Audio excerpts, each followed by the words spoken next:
मैं फिर बैठूंगा आपके साथ जब इनका इंट्रोगेशन, पूछताछ, आख्या पे कार्रवाई होगी। आईएसआई और सीआईए के बारे में थोड़ा बता दीजिए सर, कि ये बंगाल और ये नेपाल वाला जो इलाका है, आपको तो जो कि बेहतर मालूम होगा, ये क्या 15 वर्ष या पिछले 50 वर्ष से एक्टिव है वहां पे? देखिए, ये जो इंडो नेपाल बॉर्डर, खासकर यूपी नेपाल बॉर्डर है, जो कि यूपी के 7 जिले लगते हैं वहां से, बलरामपुर, महाराजगंज और लखीमपुर खीरी, पीलीभीत, ये तमाम जिले आपके लगते ही हैं। और इन बॉर्डर को लेकर के और पूरा पश्चिम बंगाल, दार्जिलिंग तक ये जाता है। और इस बॉर्डर पे तो आपका बिहार हो गया, पश्चिम बंगाल हो गया, उत्तर प्रदेश हो गया, ये जाना जाता है स्मगलिंग के लिए। पाकिस्तान की फेक इंडियन करेंसी जो बहावलपुर में छपी थी, जो धुरंधर में जिसका पूरा फिल्मांकन किया, लोग बहुत के साथ ये हमें बदनाम करने से दिया, जब तुम्हें चोटे तुम्हारे जो है वैसी बोटी कांप रही है। तो अब अगर सच्चाई दिखा दी फिल्मों में, तो पहले डिस्क्लेमर देखो, हर पिक्चर के पहले एक डिस्क्लेमर आता है कि किसी भी जीवित या मृत व्यक्ति से हमारा कोई संबंध नहीं है, तो उसको मान लो। वो तुम मान नहीं रहे, तुम करके नहीं तो हमारे ऊपर। इसको कहते हैं कि टोपी सीधे बैठ गई या तीर निशाने पे लग गया। बहावलपुर में फैक्ट्री लगी, नकली नोट आने लगे। पाकिस्तान का जो सबसे बड़ा बैंक है हबीब बैंक, जैसे हमारा आपका स्टेट बैंक है, हबीब बैंक और नेपाल के राष्ट्रीय बैंक ने मिलकर एक बैंक बनाया, हिमालयन बैंक। हिमालयन बैंक की सारी शाखाएं इंडो नेपाल बॉर्डर पे। क्यों? वाणिज्य और व्यापार के लिए नहीं, वो बनाया ही इसलिए था कि नकली नोट बहावलपुर से आए, हिमालयन बैंक के जरिए भारत में प्रवेश करें और 3 के 1 में उनका एक्सचेंज हो।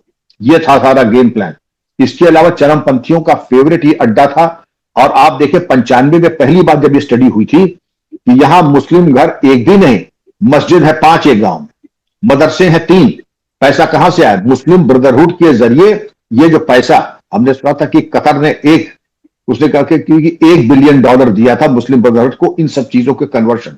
छांगुर ऐसे 2 कौड़ी के टिकली चोर, उसकी हैसियत होगी 500 करोड़ की। गांव में एक मुस्लिम परिवार नहीं, 5 मस्जिद, 1 मदरसा, पूरा इसी तरीके से। तभी आईबी अलर्ट हो गई थी कि भाई ये अननेचुरल तरीके से जो मस्जिदें और मदरसे बन रहे हैं, इनका कोई दूरगामी, इनका कोई प्लान है। और प्लान यही था, पहले मस्जिदें और मदरसे बना लो, फिर बांग्लादेश से बांग्लादेशियों को ले आओ, इनको यहां बसा दो। बसाने के बाद सबको आधा बीघा जमीन भी दे दो। और बसाने के बाद फिर तो कोई दिक्कत ही नहीं थी, मदरसे है वहां रहो खाओ, जमीन मिल गई, वहां पे मुर्गी पालन करो और वो भैंस पालन, बकरी पालन करो। और जहां जहां से जो है थोड़ा बहुत अलिफ बे जानते हैं, वहां मस्जिदों में इमाम बना दो। हमारी यूपी सरकार ने कहा इमामों को इतनी तनख्वाहें दी जाएंगी। लालू भाई ने भी कह दिया था इमामों को तनख्वाह दी जाएगी, देला दे कुछ नहीं। आपने कहीं पुजारियों को तनख्वाह देते हुए कहीं सुना था कि मंदिर के पुजारी को भी तनख्वाह मिलेगी? लेकिन इमामों को सबको तनख्वाह मिलने लगी। एक दोपहर नाजायज मस्जिद बनाओ, वही कहते चोरी की गाड़ी ले आओ, चोरी की गाड़ी की टैक्सी चलवाओ, दोनों हाथ में लड्डू और सर कढ़ाई। तो यहां पर मस्जिदें बनाई, नाजायज बांग्लादेशी लाके बसाए, उनको सरकारों ने तनख्वाहें दी। इन सरकारों ने जो तनख्वाहें दी उसने और इनको इकोसिस्टम को, फिर एक एक इमाम 2-2 बेगमें, 3-3 बेगमें और 12-12 बच्चे लेके आने लगा। तो वहां पर वाकई फिर कॉलोनाइजेशन इलीगल माइग्रेंट्स का हो गया। तो जहां पर एक भी घर नहीं थे, तो आपने एक पैटर्न समझ लिया। आसाम में जी, जो ये जो ब्रह्मा साहब, जी जी जी, हाँ हाँ, बोलिए बोलिए, पूरी पूरी कर लीजिए सर। ब्रह्मा जी जो आईएएस ऑफिसर थे, जो चीफ इलेक्शन कमिश्नर थे, आसाम के थे। उन्होंने कहा कि जिस एरिया में आसाम से मैं आता था, एक भी घर मुस्लिम का नहीं था। आज आप चले जाएं तो वहां सिवाय मस्जिद और मदरसों के आपको कुछ दिखेगा नहीं। तो उस सोची समझी रणनीति के तहत आसाम को भी किया। उसकी कामयाबी पे उत्तर प्रदेश, बिहार और पश्चिम बंगाल में किया। और एक ऐसी लुंज पुंज सरकार नहीं जो बराबर की हिस्सेदार थी और मुसलमानों से ज्यादा उनको इस्लाम के बारे में जो थे श्रद्धा थी, ऐसे मुख्यमंत्री ने बेड़ा गर्क किया। योगी जी ने अपने कैंपेन में बंगाल में कहा कि हम काली की धरती को काबा में तब्दील नहीं होने देंगे। और जब ओथ सेरेमनी हुई तो उन्होंने भगवा अंगोछा पहनाया शुभेंदु जी को। आपको लगता है कि कुछ योगी का उनको समर्थन मिलेगा लॉ एंड ऑर्डर को कम से कम दुरुस्त करने में? अभी लोग कह रहे थे कि उत्तर प्रदेश से कुछ fire brand police officer deputation पे पश्चिम बंगाल जा सकते हैं। उसकी जरूरत नहीं पड़ेगी। पश्चिम बंगाल के अधिकारी बड़े कुशाग्र हैं, लेकिन जो अच्छे अधिकारी थे उनको साइडलाइन कर दिया गया। और जो खराब अधिकारी थे, जैसे एक साहब अब राज्यसभा में शोभा बढ़ा रहे हैं और आलोचना कर रहे हैं भारत सरकार की, ऐसे अधिकारियों का वो बोलबाला बढ़ गया था। और ये तो वो अधिकारी जिन्होंने आपके शारदा स्कैम किए और तमाम पेपर्स अपने पास रखे, ममता के चलते फिरते दफ्तर थे ये। जब ममता धरने पे बैठी तो ये भी बावर्दी दुरुस्त बैठ गए ममता के साथ धरने पे। तो जब हम लोगों ने आलोचना की मीडिया पे तो कहा नहीं नहीं, हम तो उनकी सुरक्षा में बैठे थे। अरे सुरक्षा में आपको बैठने की क्या जरूरत थी? सिपाही सब इंस्पेक्टर सादे में चले जाते, लेकिन लॉयल्टी फिर राज्यसभा की सीट कैसे मिलती? उसके लिए जरूरी था कि बावर्दी सेरेमोनियल में बैठे धरना प्रदर्शन में। फिर ममता ने दूसरा स्वांग रचा कि वहीं पर परेड करा करके अलंकरण समारोह करा दिया। तो एक policeman incitement to disaffection act होता है। कोई भी पुलिस अधिकारी अगर धरना प्रदर्शन करता है तो पहले बर्खास्त होगा, जेल जाएगा। यहां कुछ हुआ ही नहीं, राज्यसभा और मिल गई इनको।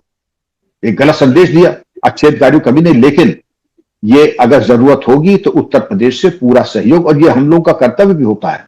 जैसे एसटीएफ जब बनी तो मैंने कई स्टेट्स में जाकर के एसटीएफ खुलवाया, क्योंकि जो जानकारी हमारे पास है उसको आगे बढ़ाने से, साझा करने से, क्योंकि अब क्राइम और इस तरह की एंटी नेशनल एक्टिविटीज किसी जिले और स्टेट में नहीं होती है, वो पूरे राष्ट्र में और अंतर्राष्ट्रीय स्तर पर होती है। इसलिए पूरे राष्ट्र को एकजुट होकर के इसका समाधान खोजना होगा।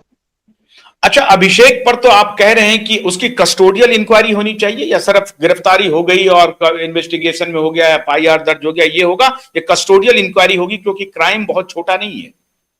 कस्टोडियल, और कस्टोडियल के बारे में फिर जो आपके जो टूल्स होते हैं, नार्को एनालिसिस और polygraph test, lie detector test होना चाहिए, और जितना भी डेटा है उसको कॉरबोरेट करना होगा। वो मैथमेटिकल एल्गोरिथम होता है आशुतोष जी, वो पुराने जमाने के चले गए कि थानेदार रात को आता है और जो दो लठ होते हैं कि एक समझावन एक बुझावन उसका इस्तेमाल करता है, वो जमाने चले गए। अब साइंटिफिक एज टू इन्वेस्टिगेशन के जरिए जो कुछ भी आपकी इंटेस्टाइन्स में सूचना है उसको निकालना, उसमें समय लगेगा। आपने 14 दिन के रिमांड पे, पुलिस कस्टडी रिमांड पे, और यूएपीए में रिमांड के बड़े प्रोविजंस हैं, उनका सदुपयोग करते हुए गहराई से पूछता, क्योंकि आप एक पकड़ेंगे उससे 4 आएंगे, 4 पकड़ेंगे उनसे पूछेंगे 16 आएंगे, 16 पूछेंगे 144 आएंगे। और बिना पकड़े समाधान होगा नहीं। अगर इसको फिर पॉलिटिसाइज कर दिया गया तो मामला फिर रफा दफा हो जाएगा। बिल्कुल, पॉलिटिसाइज करने का मतलब क्रिमिनल एक्ट तो क्रिमिनल एक्ट है, वो चाहे कोई भी करे, वो कोई भी करे तो उसके ऊपर तो परिणाम वो नहीं है। जो लोग बहुत मनमड़ है, आपका सबसे पहले तो ये Riju Dutta, Abhishek Banerjee, Mahua Moitra, fair and lovely बबुआ है, मतलब क्या है? अभी खबर आई, कल ही शांतनु हमारे साथ थे, वो बतला रहे थे कि एक हमारे यहाँ बड़े नामी पत्रकार हैं, उनकी पत्नी राज्यसभा की सांसद हैं, उनके साथ भी सुनते हैं कि कुछ हाथापाई हुई है। अब सच है कि गलत है मुझे नहीं मालूम। उनको कहा गया है कि राज्यसभा सीट आप छोड़ दीजिए ममता जी के लिए।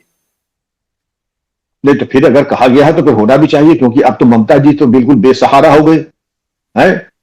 न माया मिली न राम, न माया मिली न राम, आसमान से गिरे खजूर पे अटके, कितने मुहावरे में आपको बता दूं। गए थे 24 26 बंदे, डूबे बन के भी लौटे।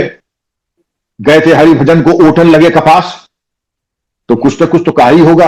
अब वो सारी लॉयल्टी तो यूं हो गई खत्म, क्योंकि 5 साल तक तो, और 5 साल क्या, अब ये नेपथ्य में बिल्कुल अब गुमनामी की तरफ पहुंच चुकी है टीएमसी और ममता। तो अब कुछ ना कुछ तो चाहिए। अब राज्यसभा सीट खाली करें, लेकिन जा पाएंगी राज्यसभा की नहीं जा पाएंगी, ये भी विचारणीय है। तमाम उसके प्रश्न है। कभी सुना है कि काफी बड़ी संख्या में टीएमसी के माननीय विधायकगण दल बदलने जा रहे हैं। जैसे रिजू दत्ता ने 24 घंटे नहीं हुए कि पैतरा बदल दिया कि नहीं। ये जो बड़े पुराने नमक हलाल लोग थे, नमक हलाली हिरन हो गई 12 घंटे में। तो टूट सकती है वो रिजू दत्ता, उसका मतलब एक टेस्ट केस है। बहुत बहुत शुक्रिया, बहुत बहुत शुक्रिया विक्रम जी। फिर दोबारा हम आपसे बात करेंगे। हमारे लिए समय निकालने के लिए बहुत बहुत शुक्रिया। नमस्कार। नमस्कार। नमस्कार अशोक जी, बड़ी कृपा की आपने, थैंक यू। नमस्कार। नमस्कार। नमस्कार। तो ये थे डॉक्टर विक्रम सिंह, जो उत्तर प्रदेश के पूर्व डीजीपी हैं थे, और आजकल नोएडा में एक विश्वविद्यालय के वाइस चांसलर हैं, और जबरदस्त इनकी पहचान है। पुलिस महकमे में तो है ही, आप देखते होंगे बहुत सेलिब्रिटी पुलिस ऑफिसर हैं, लेकिन जो इन्होंने बात कही कि कस्टोडियल इंक्वायरी इनएविटेबल है अभिषेक बैनर्जी की, तो क्या पश्चिम बंगाल सरकार इस तरफ बढ़ रही है? अभी आने वाले दिनों में पता चल जाएगा। बहुत बहुत शुक्रिया। नमस्कार।